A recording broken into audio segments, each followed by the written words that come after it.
Jack Grealish is said to be gutted and devastated with his game time at Manchester City so far this season, having started just 6 out of our 14 Premier League games, and in my opinion, he's been one of our most consistent this season. I think he has every right to be a bit upset.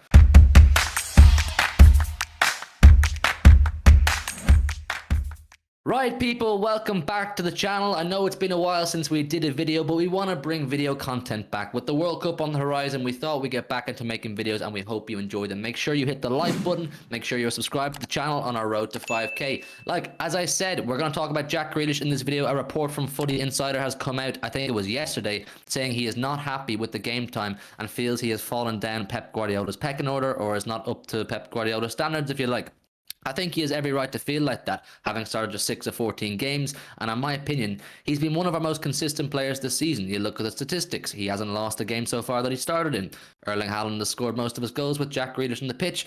I think Grealish has every right to feel like that. Obviously, we're trying to adapt to a new system. Grealish has been very important in that, in my opinion. What he's brought to our team, his directness, his aggressiveness, his ability to dribble with the ball and carry the ball and take on players, I think he's actually grown and he's developing nicely. So it's baffling me a little bit as to why Jack Grealish isn't starting more games. You look at the Liverpool game, you look at other games so far this season. I think there's ones that were calling out for Jack Grealish. The one that we lost most recently, obviously, against Brentford, I think that was calling out for a different type of player to come onto the pitch and add something different in Jack Grealish. But for some reason, Pep Guardiola doesn't feel the same as me. You don't know how I feel about Jack Grealish. He's my number one. He's my main man, and I want to see him play all the time. I think he deserves more game time. Obviously, he got his criticisms from last season.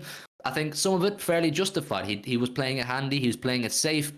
He spoke about it, and he was afraid to take risks. He didn't want to make mistakes and upset the manager. You know, the 100 million price tag, he was afraid he wouldn't live up to that sort of price tag. And I think, you know what, on a human level, I can get that. But I think so far this season, we have seen, to some degree, Jack Grealish take the shackles off, and he's being more aggressive. He's running with the ball. He's taking more shots. I mean, you look at the game against Chelsea the other week, he had 6 shots on goal. I don't know what he has to do to score at this point, other than for a few massive saves from Edouard Mendy. He would have had at least 1, if not 2 or 3 that night. So I do feel Jack Grealish's his pain, essentially, because he's doing his best. I think he's doing what he's told to do. And listen, you guys know me. I've been saying Grealish, Haaland, Foden is our best front three. I think it's the best we can offer. Obviously, Foden is a different story. We'll do a video on Foden because his game time recently has been scattered, to say the least, and when he has played, he's been fairly excellent. So what's going through Pep Guardiola's mind, I'm not altogether sure, but I'm going to get into you now in a second, Rebel, and ask you your thoughts. But like I said, according to Footy Insider, they are saying the player was gutted and devastated not to feature against Liverpool and fears that Guardiola does not fully rate him. The article goes on and extends further to other games that apparently Grealish is very upset he didn't feature in, and I can understand, Rebel, I can understand his pain. Yeah, so can I. I mean, the one that sticks out straight away to me is that Liverpool game. It was crying out for a bit of him when we saw Foden. He wasn't taking on Milner. It was Milner he was against that time, wasn't he? He was playing right back that day. It was Milner that he couldn't beat. Like, it was crazy. It was crying out for Grealish, someone who could put in a bit of threat there, get a few man booked. We didn't get it. As well, that was in the middle of a really good patch of form for him. I thought he really grew into the season as it went on. Actually, funny enough, even though he drifts in, he allows for more width in the team when the fullbacks and when Bernardo's overlapping. He offers a lot to the team. Again, it's not all statistic. We know that. We've seen him like that for the last 2 years now. But when he finally got into a bit of form, he was pulled out, which is why I was like, I can't believe that either. Like, we sat there salivating when we saw the early Liverpool team. We're like, Grealish is going to absolutely feast on this. He didn't even get a run. It was that was baffling now that day. But even in recent games, like, I don't think he featured at Brentford, if I'm correct, after having one of the games of his life against Chelsea and still coming up short on an assist or a goal. Like, he was fantastic in that Chelsea match. You said it yourself.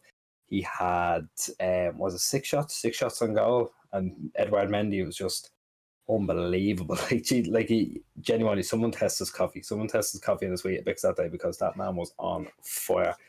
Grealish, though, I can see where he's coming from. I can understand why he's feeling maybe he's been not picked on, what's the word? He's been dropped in the pecking order. Like, you can see why, but I don't see who's getting in over him. Bernardo's better in the midfield. Foden's better on the right. There isn't anyone who should be getting in over Grealish, but Pep's still trying to do it. He's still trying to form Mahrez into the team. He's trying to play Bernardo out wide so we can fit Gundogan in. Sometimes it's just not worth it. And this is, I'm afraid, one of those times where it's not worth it, because you're going to start unsettling people like Grealish. That's just how it's going to go when you have a squad full of world-class players who aren't starting week in, week out. you're gonna get a few of them upset, and I think that's where we're kind of landing with at the minute. But just to be clear, I don't think any of this story holds any meaning. I don't think he's going to start turning around asking for transfers out, but it's definitely a talking point that has to be brought up, unfortunately. My issue with the whole situation is when he is playing well, which he is this season, I don't think even his biggest haters and the people who call him a flop the most or the 100 million was overpriced the most, they can't deny that he's been good this season. I get it when they look at his statistics, his G&A, they'll say that's not good enough. And you know what? On some level, I can get that. But when you actually watch him play for us, you know he's playing well. You know he's contributing well. You know he's doing what he's told to do, and like I said, he's taking the shackles off. But when he is playing well, like he is, and then he's being dropped the game after, and then maybe you won't see him for 2-3 games, and he'll come in and play well again, and then gets dropped again. How is he meant to build confidence? How is he meant to feel like, yeah, I'm in the right place, I am where I'm meant to be, I'm able to play at this level, if when he is doing what he's told to do and doing it well, he's not getting the time he deserves? And this article goes on to say that Grealish is said to have voiced concerns internally last season about his lack of time on the ball in games. It says he fears he's currently sits below the players like Phil Foden and Bernardo Silva in City's order of merit.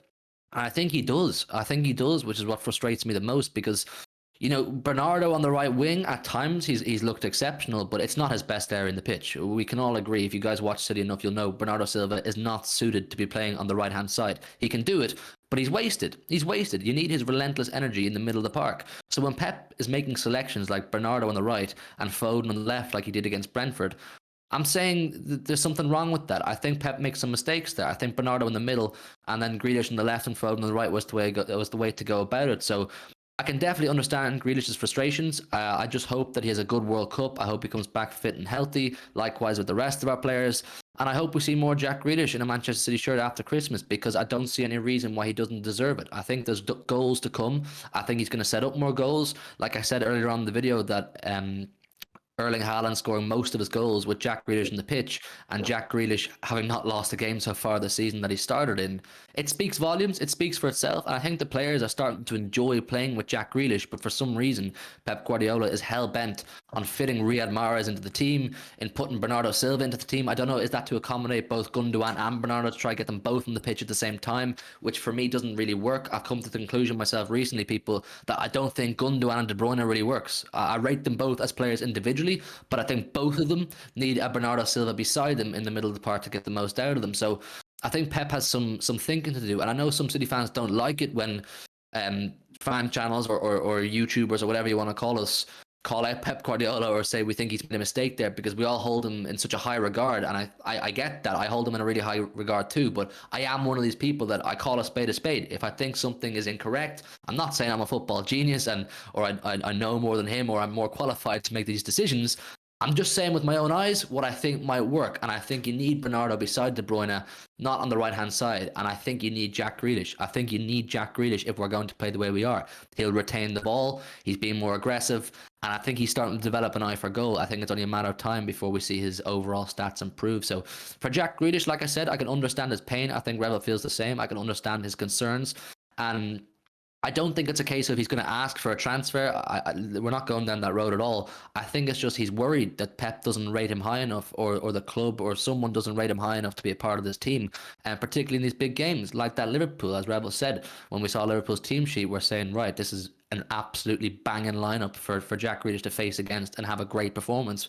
Lo and behold, he doesn't even get on the pitch. So it's a bit confusing, you know. A lot of love for Jack, a lot of love for Pep. I just hope they can resolve whatever differences they have in terms of how they want to play the game, or how we feel we should play the game. Listen, get down involved in the comments below. Let us know your thoughts on Jack Grealish and that overall situation. I really hope that it's nothing too serious. Obviously, it's a report from Footy Insider. I always say, if you remember our old videos, you guys can decide how reliable any source is. We just like to see whatever news is on Twitter, etc. We'll bring it to YouTube, have a conversation, say what we think.